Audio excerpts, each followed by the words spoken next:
Luiz Subeldia é uma boa para o Fluminense? Nesse vídeo você vai conferir opiniões de setoristas do São Paulo que acompanharam de perto a passagem do argentino pelo clube paulista. Estilo de jogo, aproveita ou não a base, o que pode agregar pontos positivos e negativos depois da vinheta.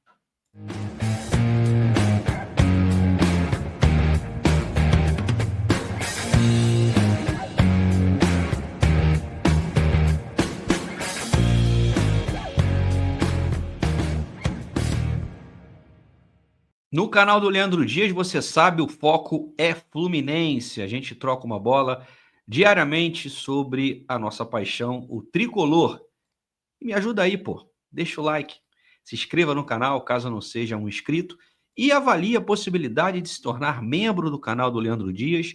São 2 planos disponíveis. O plano Player 1 você paga só R$ 6,99 por mês, dá aquela fortalecida e também recebe benefícios, tem prioridade nas mensagens, selos e emojis personalizados.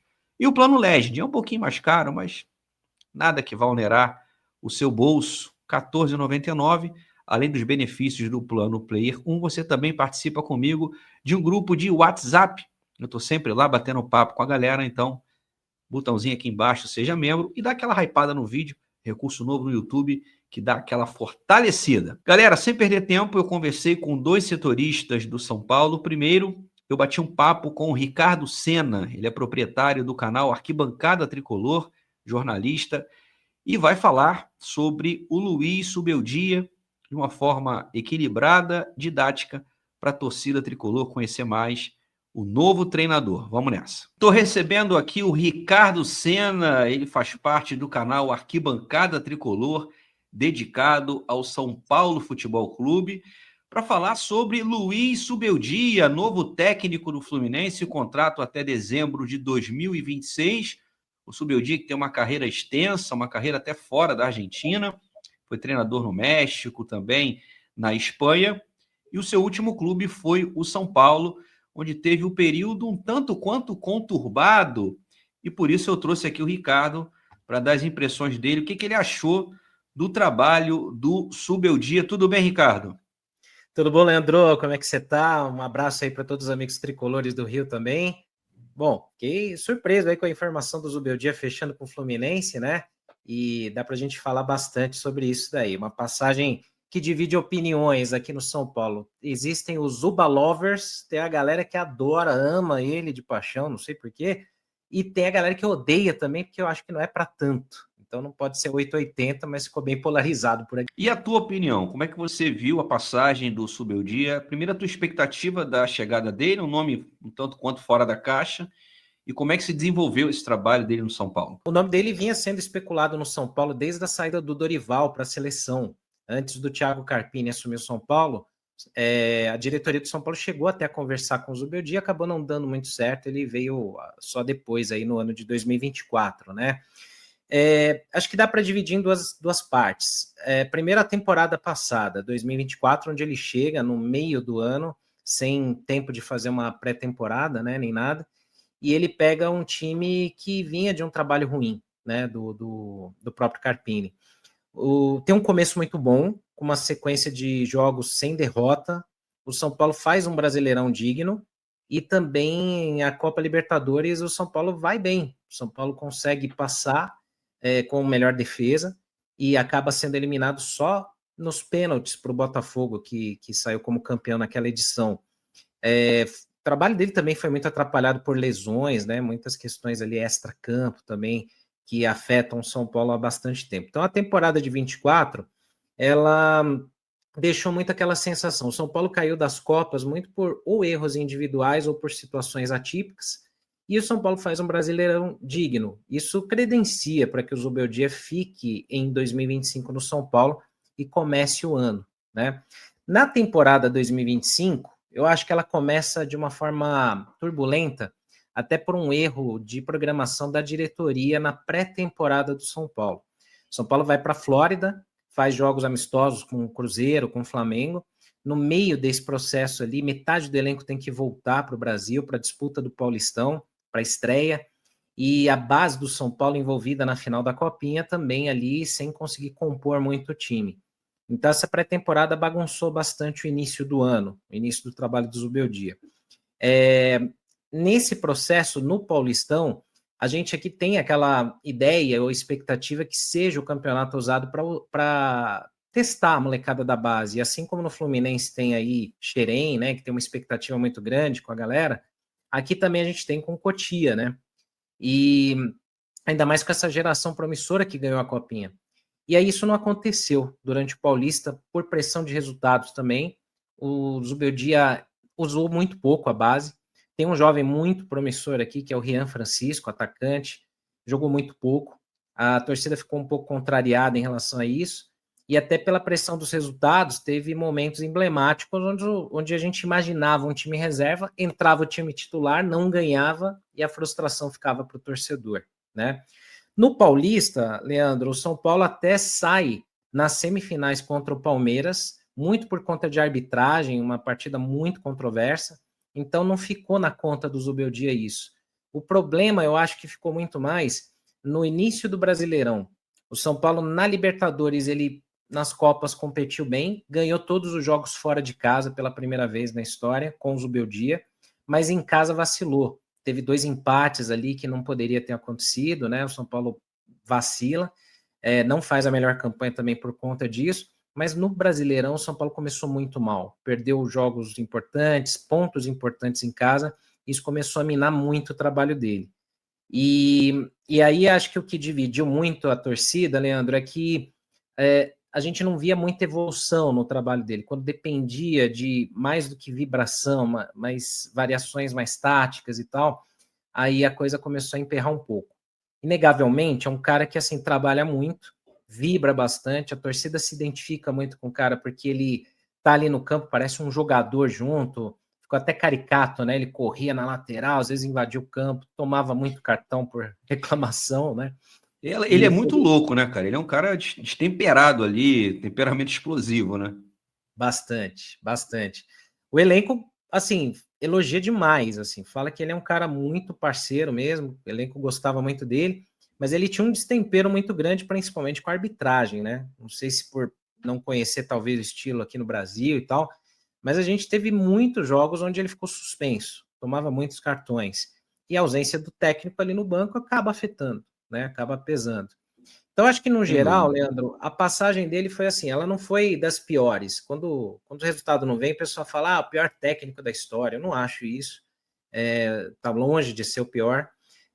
Mas também criou-se um fã-clube muito grande, mais por conta dessa característica extracampo, da vibração dele e tal. Então, muita gente se apaixonou pelo trabalho dele. Acho que ele foi um Acaba treinador. sendo, acaba sendo um marketing pessoal ali, meio que sem querer, né? Ele é assim, mas acaba a coisa. Acaba contagiando, né, a Sim. galera. Mas o Mas trabalho dele não foi razoável, não foi ruim, não. deixa eu te perguntar. Eu percebi que você focou muito na parte de resultados, né? Deu para entender bem. Agora, o que o torcedor, talvez tricolor, queira mais saber é em relação ao estilo de jogo. Sim. Porque o portal GE publicou que a diretoria foi atrás do Subeldia em função de ser um treinador estudioso, um cara muito enérgico. E aí, o que me chamou a atenção, de perfil ofensivo e parecido com Fernando Diniz. É por aí? A gente também teve o Diniz aqui, acho que dá para comparar bem, né. Eu acho que tem algumas diferenças. O Zubeldia, ele conseguiu, acho que estruturar melhor a defesa do São Paulo do que o Diniz, pelo menos quando ele passou por aqui. Tinha algumas características, sim, de tentar sair com a bola dominada da defesa e tal, mas, assim, a principal característica para mim do trabalho do Zubeldia é que ele jogava sempre num esquema 4-2-1-3 ou um 4-3-3, algumas variações disso. O esquema era muito pautado por pontas, então o São Paulo usava muito o Ferreirinha ou algum jovem da base, ou muitas vezes o Lucas Moura fazendo essa função, tendo um cara de referência na área. Em alguns momentos, o que ele pecava é que para enfrentar algumas equipes mais qualificadas que o São Paulo, a solução para ele congestionar o meio de campo deixava o atacante muito isolado. Então teve muitos jogos onde o Caleri ficava muito isolado na frente, brigando, não recebia munição e, consequentemente, não fazia gols. Então era um time que até combatia bastante, mas na criação, na hora de municiar o ataque, às vezes pecava. Então tinha essa característica. Mas sim, um time muito aguerrido, que não desistia. O São Paulo vendia caro derrotas, teve clássicos muito brigados com o Palmeiras, que tem elenco melhor que a gente, jogos aqui locais contra Corinthians e Santos competindo muito bem. Então, assim, é uma equipe que tem esse perfil de não desistir, bem guerreira, mas às vezes pecava um pouco na variação tática, e isso pegou um pouco mesmo na passagem. Isso é um dado preocupante, né? Já que um dos pontos negativos do trabalho do Renato Gaúcho era a falta de variação e de criatividade. O Renato insistia muito com 3 volantes e a torcida nas redes sociais, nos estádios, clamando para que ele colocasse um meia. Então ele botava o Lúcio Acosta, um argentino que custou muito dinheiro no banco, o próprio Paulo Henrique Ganso, o Lescano, o paraguaio, só teve uma chance com o Renato, jogou 10, 15 minutos. Então, o Subeldia não é esse cara do jogo criativo, do jogo mais jogado, mais bem distribuído. É mais transpiração do que inspiração. É isso, Ricardo? Olha, eu seria muito injusto de rotular também ele dessa forma, porque teve pontos extra-campo. O São Paulo ficou muito tempo sem um meia, sem um cara para fazer essa função. Quando o São Paulo repatria o Oscar, esperava-se que o Oscar fosse esse cara, para dar um jeito no meio de campo do São Paulo.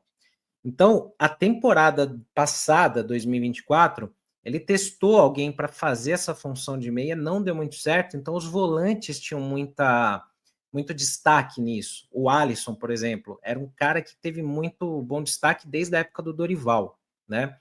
Mas, quando chega o Oscar também sofrendo com problemas físicos e tal, e já não naquele mesmo ritmo, ele conseguiu fazer muitas vezes o São Paulo jogar com essa criatividade, tendo o Oscar e o Lucas.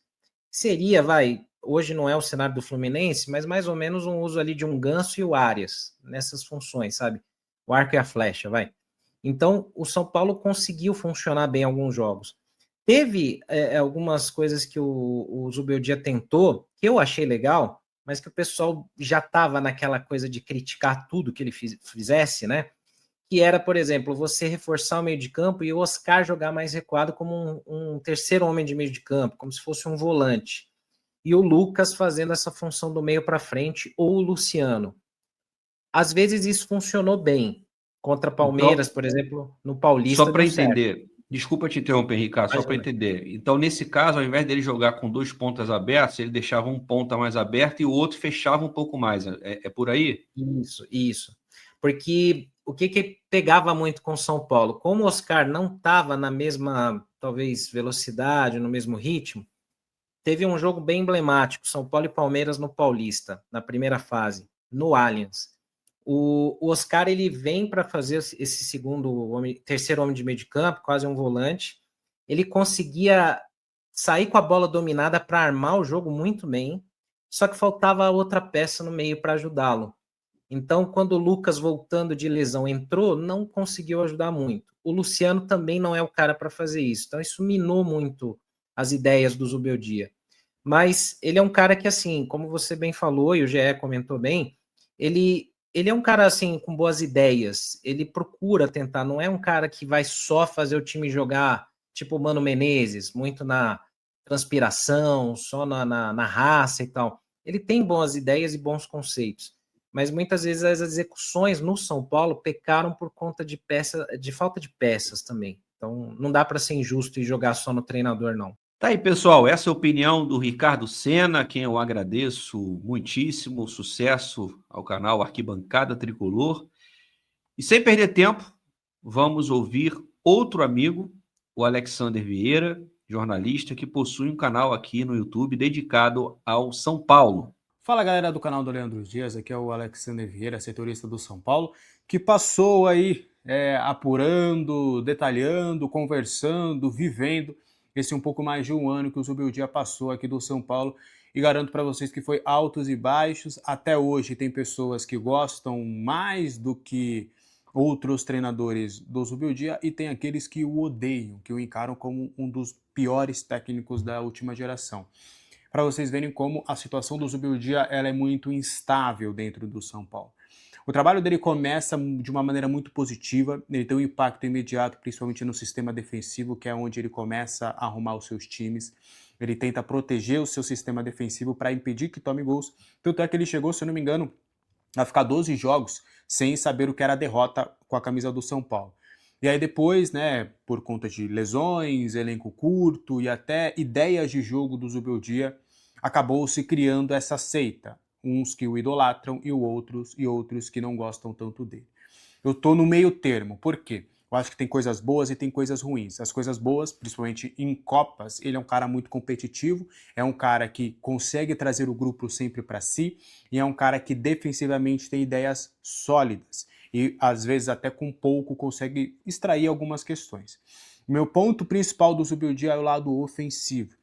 A pobreza na criação de jogadas, a pobreza de tentar encontrar várias soluções. A ideia de jogo do Zubeldia não me agrada eu como amante do futebol.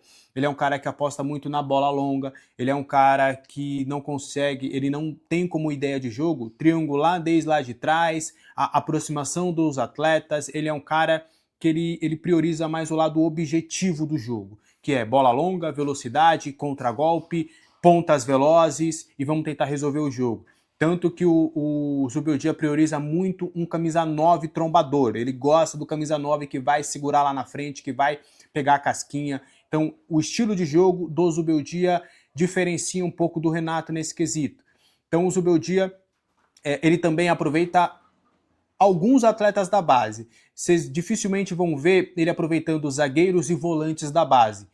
E até de certo ponto laterais, mas jogadores mais ofensivos ele costuma dar oportunidades principalmente para jogadores de lado de campo, de pontas jovens da base, ele gosta de usar bastante. Então é um personagem controverso, é um personagem que você vai amar ou vai odiar, é um personagem que vai vestir a camisa do Fluminense como um de vocês e vai depender único e exclusivamente, claro, dos resultados. Então o Zubeldia, eu não sei se eu ajudei muito, mas o Zubeldia, ele é muito instável. O trabalho dele é instável. Então vocês vão adorá-lo ou vão odiá-lo para sempre. Tá aí a opinião do Alexander Vieira, que eu também agradeço e desejo igualmente sucesso lá no canal focado em São Paulo. Eu não vou dar opinião, não. Vocês é que vão dar a opinião de vocês aqui após as explanações dos dois setoristas do São Paulo Futebol Clube. As opiniões te animaram, te desanimaram ou continua na mesma, no meio termo, você mantém a sua opinião formada sobre o técnico argentino? Antes de sair, like no vídeo e a inscrição no canal para fortalecer o amigo. Forte abraço, até a próxima, saudações tricolores.